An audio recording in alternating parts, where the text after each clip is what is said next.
मुस्लिम उम्मा की 1400 साला तारीख में ऐसा कोई स्याह तरीन फैसला या ऐसा कोई वाक़या पेश नहीं आया जो आज पाकिस्तान की अदलिया ने किया है। 7-7 साल की सज़ा सुनाई और इस केस को जस्टिफाई किया और ये ख़ावर मानिका की पिटीशन पर जस्टिफाई किया कि ये निकाह जो है वो इद्दत में किया गया था। अल्लाह पाक कुरान पाक में फरमाता है, अगर एक मुसलमान दूसरे मुसलमान की पर्दादारी करता है तो खुदा भी उसकी पर्दादारी करता है। बेटी चाहे अबू जहल की क्यों ना हो, वो भी काबिल एहतराम है। इस्लाम इतना बड़ा प्रोटोकॉल देता है खातून को।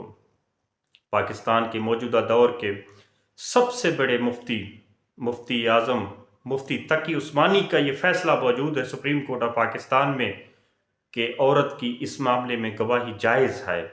अगर औरत कह दे कि इद्दत मुकम्मल हो चुकी, निकाह का हक हासिल हो चुका और निकाह जैसे पाकीज़ा ताल्लुक़ को, पाकीज़ा रिश्ते को तो आज पामाल किया गया।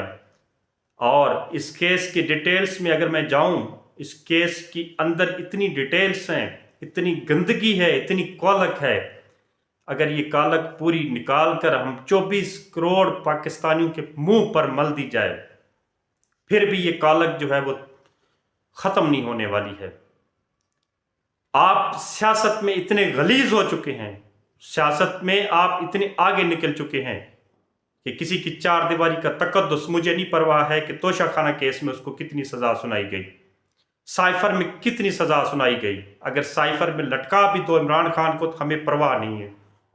अगर बुशरा को लटका दो तोशा खाना केस में हमें परवाह नहीं है। लेकिन हमें परवाह है तो इस अजीम और पाकीज़ा रिश्ते की परवाह है जो आका सल्लल्लाहु अलैहि वसल्लम ने जिसकी हुर्मत की कस्में खाई हैं, आज आपने उसको पामाल किया। क्या कुछ नहीं किया एक गलाजत के लिए, एक सियासी गलाजत के लिए आपने पहले उस खातून के बच्चों को खड़ा किया गया कि माँ की गवाही दिलाई गई, साबिक शोहर को खड़ा किया गया। आपको याद होना चाहिए कि मियाँ बीवी एक दूसरे का लिबास हुआ करते हैं, उस लिबास को उतार कर आपने 24 करोड़ अवाम के सामने रख दिया है। पहले कहते थे, सुनते थे कि तवाइफ जो है वो नाचती है, आदम का बेटा हवा की बेटी को हवस की लालच में घुंघरू पहनाकर नचवाता है अपनी तस्कीन के लिए। लेकिन आज ये अदलिया घुंघरू पहनकर नाच रही है, किसकी तस्कीन के लिए? क्या आपको उस रब के हजूर पेश नहीं होना? क्या आका सल्लल्लाहु अलैहि वसल्लम को मुंह नहीं दिखाना हम लोगों ने? हम इतना, मैं यूरोप में कई साल जिंदगी के गुजारे, मगरबी मुआशरे में, वहां भी ऐसी कोई शायद मिसाल ना मिले आपको। वहां इससे बदतरीन हालात हैं, वहां के जो हालात हैं, लेकिन इस तरह अपने सियासी मुखालिफ को, सियासी हरीफ को नहीं किया जाता जलील और रुसवा।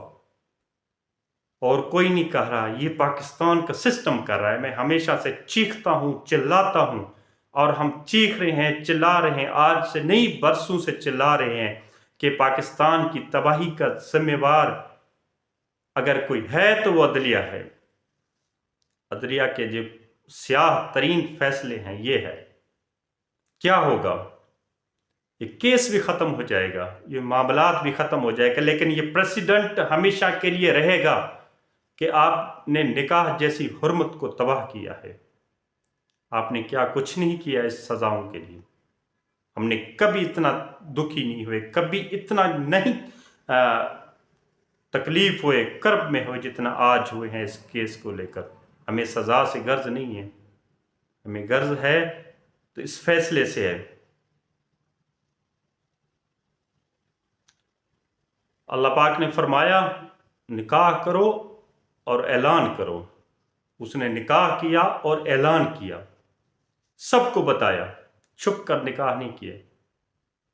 وہ 6 سال اس خاور مانیکا کی غیرت کہاں سوئی ہوئی تھی جو آج جاگی ہے، اور اس عدلیہ کی غیرت کہاں سوئی ہوئی تھی جو آج جاگی ہے؟ تمہارے سر شرم سے نہیں ڈوبتے، لیکن اس 24 کروڑ عوام کے سر جو ہے وہ شرم سے ڈوب چکے ہیں، شرم سے کٹ چکے ہیں۔ یہ معاشرہ زوال پذیر نہیں ہے، یہ زوال شدہ ہو چکا ہے۔ عذاب الہی کو تم دعوت دے رہے ہو، اور وہ وقت دور نہیں، تم انتظار کرو، انتظار کرو تم اس گھڑی کا جب خدا کی لاٹھی، بے آواز لاٹھی وہاں تمہیں لگے گی جہاں تمہیں اندازہ نہیں ہوگا۔ تم اس غلاظت والی سیاست کے لیے، تم نے تقدس والے رشتے، تم نے پاکیزہ رشتوں کو غلیظ کیا ہے۔ ایسی اسلامی تاریخ میں کبھی مثال نہیں ہے۔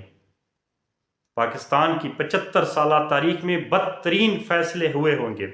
پاکستان کی 75 سالہ تاریخ میں کئی ڈکٹیٹرز آئے، کئی ججز آئے، لیکن یہ والے فیصلے کسی نے نہیں سنائے۔ اگر یہ کھولو گے فیصلے، اگر عدت پر ہی معاملہ چلے گا تو بہت سو کے گھر جو ہیں وہ ختم ہو جائیں گے، بہت سو کے شیشے کے دروازے ٹوٹ جائیں گے، شیشے کے گھر دست و نابود ہو جائیں گے۔ آپ کو اندازہ نہیں ہے اس چیز کا کہ تم کیا کر بیٹھے ہو۔ پاکستان کی عوام شاید سمجھے گا کہ یہ سخت لہجہ ہے، اس سے بھی سخت ہونا چاہیے لہجہ، اس سے بھی سخت ہونا چاہیے، لیکن ہم کمزور دل لوگ ہیں، کمزور ہیں۔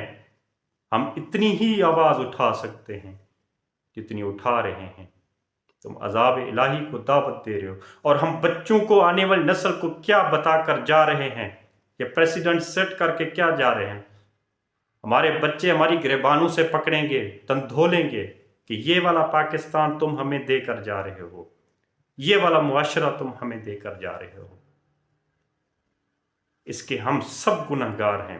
یہاں کسی پارٹی کی بات نہیں ہو رہی، کسی سیاست کی بات نہیں ہو رہی، نظام عدل کی بات ہو رہی ہے، اس پاکیزہ رشتے کی بات ہو رہی ہے جس کی آقا صلی اللہ علیہ وآلہ وسلم، جس کی حرمت پر ہماری جان قربان، ہمارے خاندان، ہمارے بچے، سب چیز آقا کی حرمت پر قربان۔ اس کی سنت ہے، آپ نے نبی کی سنت کو تباہ کیا ہے۔ اور یہاں پہ میں ان مولویوں کو بھی کہنا چاہتا ہوں، بڑے بڑے جبے پہن کر اور پگڑیاں سجا کر اور بڑے بڑے ممبروں پہ بیٹھ کر آپ فیصلے سنانے والے، تقریر جھاڑنے والے، تم کہاں مر چکے ہو؟ تم سے ایک عدلیہ کا جو جج بیٹھا ہوا جج ہے، میری طرح کلین شیپ ہے، وہ آقا صلی اللہ علیہ وآلہ وسلم کی حرمت کو تباہ کر رہا ہے۔ اور یہ کہاں کر رہا ہے؟ یہ اسلامی جمہوریہ پاکستان میں، یہ کسی غیر مسلم ریاست میں نہیں ہو رہا، کسی یہودی ریاست میں نہیں ہو رہا، یہ اسلامی ریاست میں ہو رہا ہے۔ آج پاکستان کے لیے اور پاکستانی عوام کے لیے اتنے دکھ کا دن اور شاید ہو کبھی جو آج ہے۔ اللہ پاک ہم سب کے حالوں پر رحم فرمائے۔ ہم گنہگار ہیں، بدکار ہیں۔ اللہ پاک ہمیں عذاب الہی سے محفوظ رکھے۔